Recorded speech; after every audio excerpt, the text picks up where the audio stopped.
Mia mamma, mio fratello, era quello che mangiavamo. E c'era una mia zia, che era la moglie di quello zio Vita, che poi non era ebrea lei, ma era moglie di un ebreo, aveva una bambina piccola. E una volta mi ha chiesto: Olga, hai trovato latte? E io ne avevo trovato mezzo litro. E ragazzi, io ho detto di no. E sapevo che aveva la bambina piccola. Ecco perché ci si trasforma. Ecco perché anche noi stessi cambiamo in determinate situazioni. E sapevo che aveva la bambina piccola. Passa il tempo, si avvicina finalmente il 1945, siamo costretti a tornare tutti a Venezia, perché lì i partigiani hanno cominciato i combattimenti anche nei paesi vicino e poi c'erano tanti delatori. Ecco, questo non è mio, ma è la lettera che scrive un delatore per denunciare un ebreo. Bastava una lettera così senza nome e cognome. L'ebreo che ora è in casa Monti, Giosuè, si trova nascosto dal dottor Gentile in via eccetera eccetera eccetera. Bastava una delazione di questo tipo che se ti scoprivano eri finito. Bene, siamo tornati tutti a Venezia. Nascosti dove? Poi siamo tornati su, insomma, sempre a piedi. Vai avanti. Ecco, siamo tornati e ci siamo nascosti in una casa di mio nonno che aveva fatto finta di venderla a un oste. Pensate che mio nonno è morto e nessuno dei 10 figli, 9 perché uno era già morto, è andato a seppellirlo. Solamente l'oste, che era suo conoscente, perché erano tutti nascosti, o qua o là. È morto non da solo, però sepolto da solo, senza nessuno.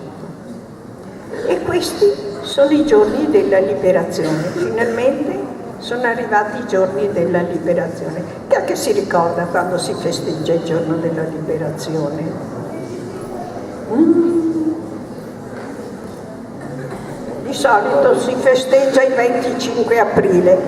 Bene, è una bugia, perché ogni città italiana è stata liberata in giorni diversi. Per Venezia è stato il 28 e il 29 aprile del 1945. Dopo non è più stato come prima, ragazzi. Quando siamo tornati indietro non abbiamo trovato tutto in ordine le nostre case, i nostri mobili e le nostre piccole cose dove le avevamo messe. C'era una disperazione totale, specialmente dopo del processo di Norimberga, quando abbiamo saputo la verità. Abbiamo saputo la verità dei campi di sterminio, prima non lo sapevamo. Abbiamo sempre pensato a campi di concentramento, campi di lavoro, ma i campi di sterminio come siamo venuti a conoscerli dopo, no. E il giorno della liberazione, poi ho finito, ero vicino a mia mamma. Mio padre ha preso mio fratello, l'ha tenuto per mano e sono andati verso Piazzale Roma, che arrivavano le prime camionette degli alleati. E come sono arrivati, ha preso mio fratello e gliel'ha messo in braccio, proprio in braccio, sapete, al primo guidatore della camionetta. Era un neozelandese di colore. E mio fratello dice che per la prima volta ho visto gli occhi lucidi di mio padre. Io no, io sono rimasta a casa, perché papà ha detto: ci sono ancora i cecchini che sparano dai campanili, state dentro, non aprite le finestre. Invece la mamma non ha resistito, la mamma già stava male. E io ho detto: Olga, fammi il piacere, apri la finestra, voglio vedere la gente, così. E io ho aperto la finestra e la mamma era vicino a me e io la tenevo così per il braccio, per le braccia, e quella volta me la sono sentita scivolare, ragazzi, perché la mia mamma era svenuta. È stata la prima e l'unica volta che ho visto svenire mia mamma. Era felicità, e mi ripeteva sempre, lei era venezianissima: ti senti il padrone di casa? Il padrone di casa era il campanile di San Marco, i veneziani lo chiamano così, perché per la prima volta suonava a festa. E lei diceva: ma è vero Olga, non è un sogno. Io continuavo a ripetere: no mamma, siamo liberi, siamo liberi. Grazie per avermi ascoltato.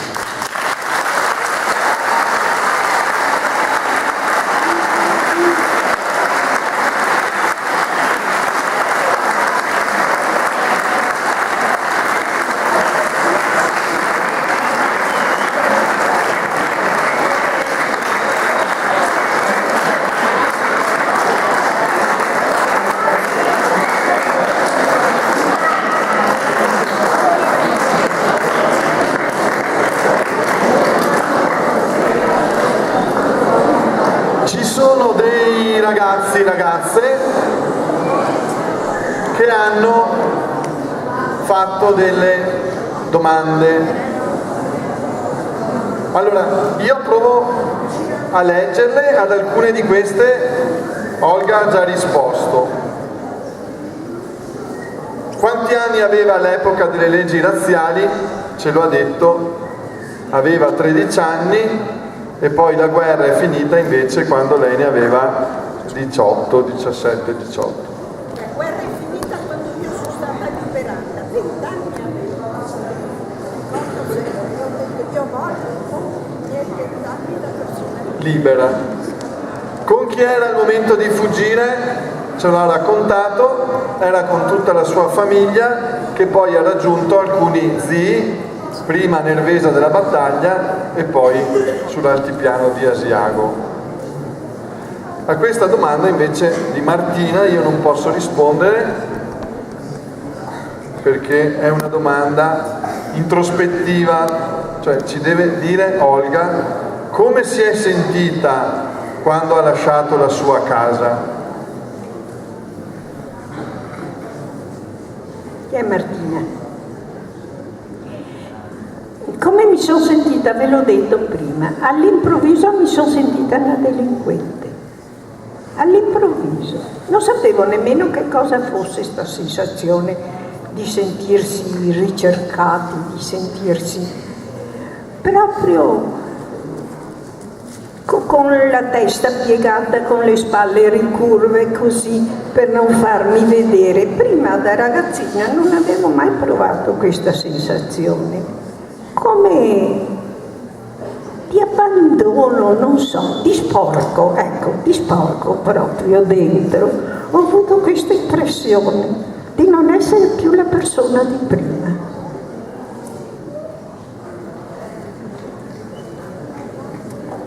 Aurora invece chiede, dopo questa esperienza, quindi poi alla fine della guerra, da donna, da ragazza che era diventata donna e che è finalmente libera, ha avuto bisogno di un aiuto, di un supporto psicologico per superare il trauma dell'esperienza?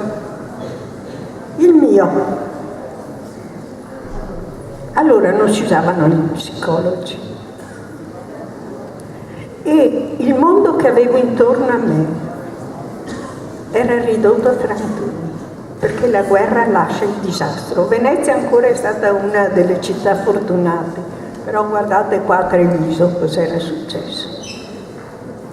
Ma eravamo senza soldi, sai, anche dopo la guerra, il posto chi ce lo dava.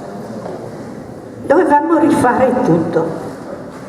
Vedevamo continuamente gente che andava alla stazione, che chiedeva dei parenti che non vedevano più perché sono stati presi e portati via. C'è stato un bisogno di accelerare i tempi, di far presto. Non avevamo più, qualcuno non aveva più la casa, io non avevo più la casa che avevo abbandonato, perché dentro c'erano degli sfollati, c'era gente di Padova che era rimasta senza casa, nelle case c'erano 3-4 famiglie che alloggiavano.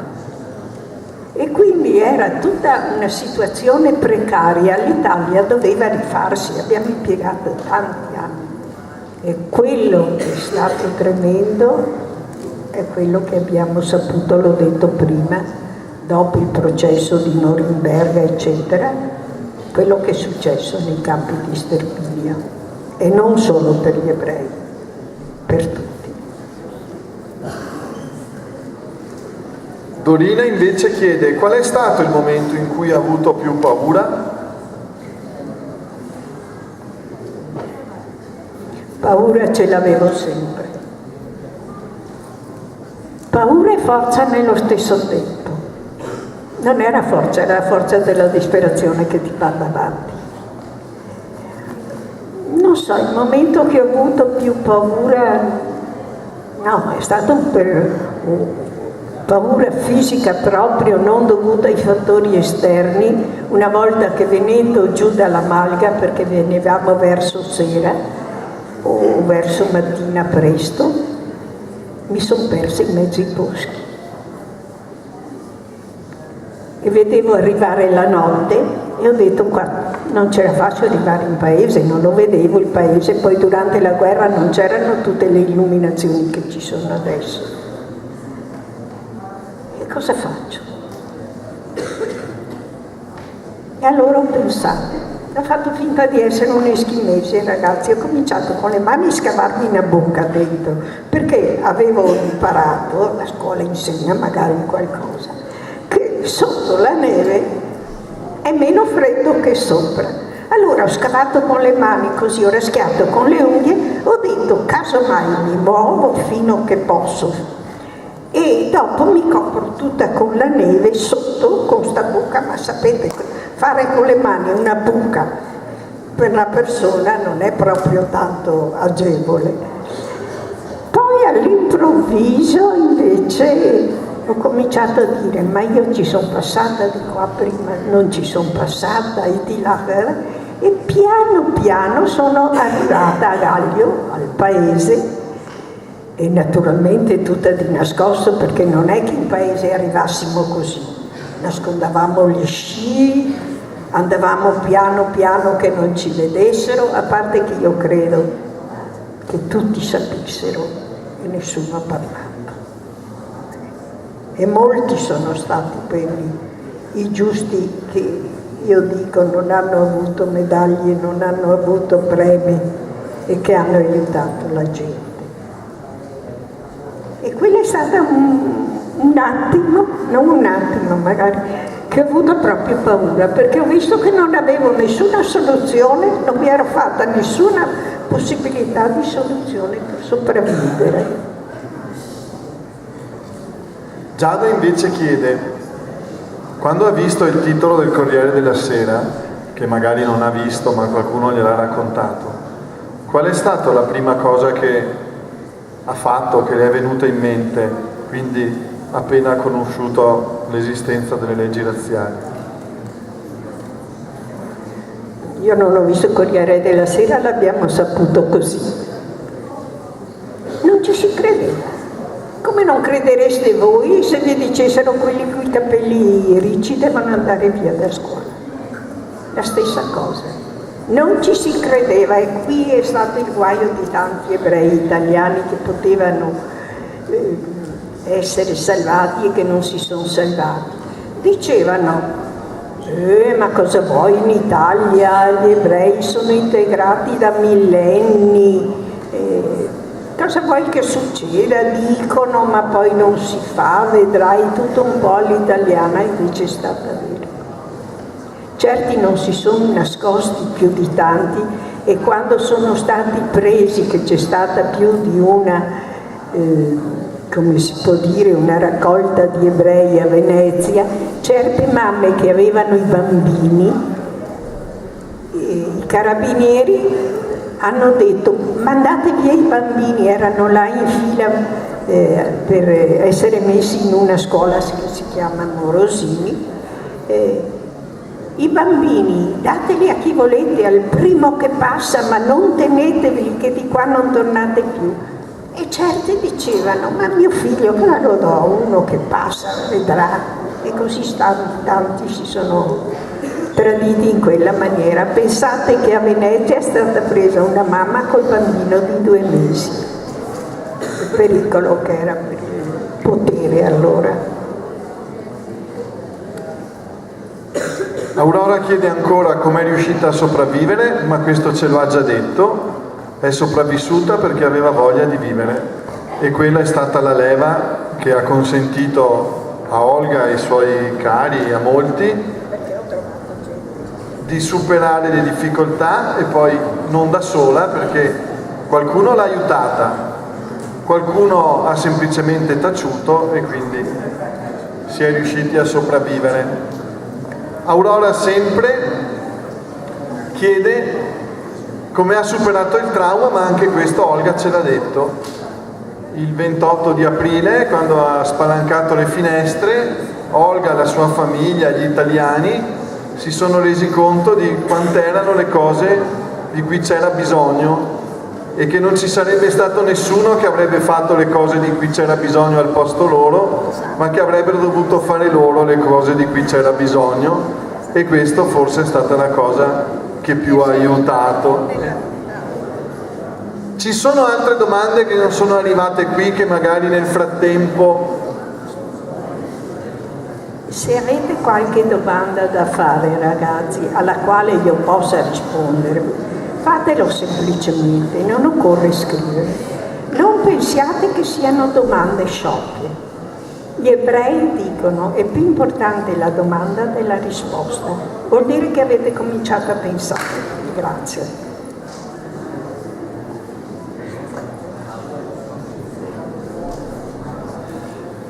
Ragazzi, ci sono altre domande? Perché poi forse... Vengono dopo. Sì, ma allora, questi ragazzi, le dicevo prima venendo, vengono, sì, c'è chi viene da Treviso, ma c'è anche chi viene da lontano, e chi è qui proprio perché ha vissuto una storia abbastanza simile alla sua.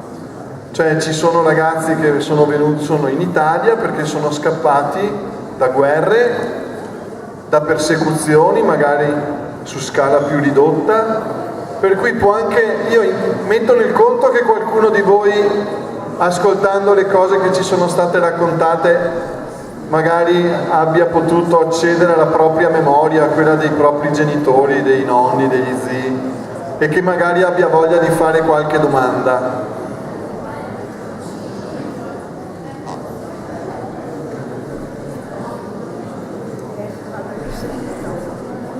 Le domande verranno domani, ma Olga domani sarà a Mestre.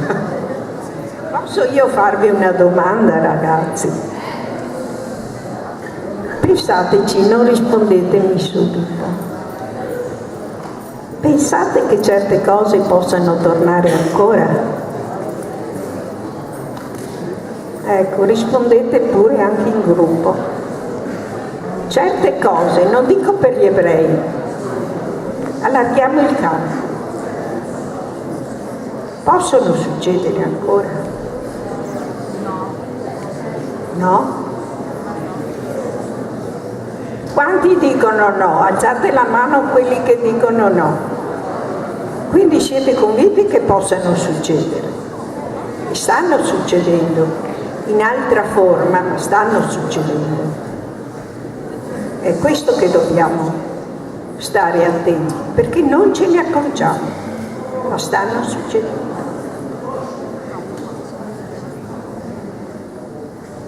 Io non ho capito se non avete sentito la domanda, se non avete capito la domanda, o se avete bisogno di tempo per darvi la risposta. Olga vi ha chiesto le cose di cui vi ha raccontato. Pensate possano ripetersi? Chi pensa che si possano ripetere, alzino per cortesia la mano.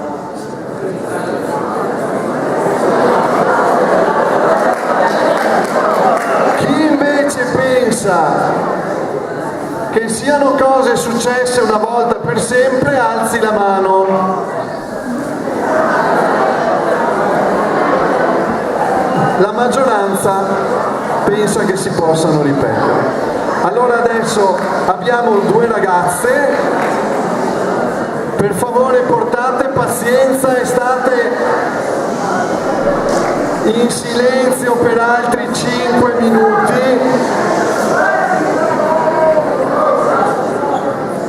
Non serve tanto, 5 minuti. Aurora, Venera.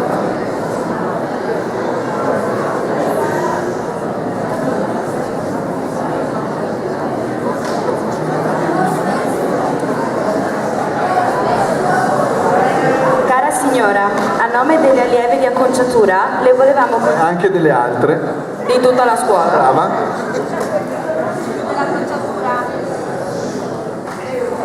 Cara signora, a nome di tutta la scuola le volevamo consegnare un piccolo dono. Questo quaderno con le nostre firme e questo cuore d'argento per ricordarle questo incontro. Grazie.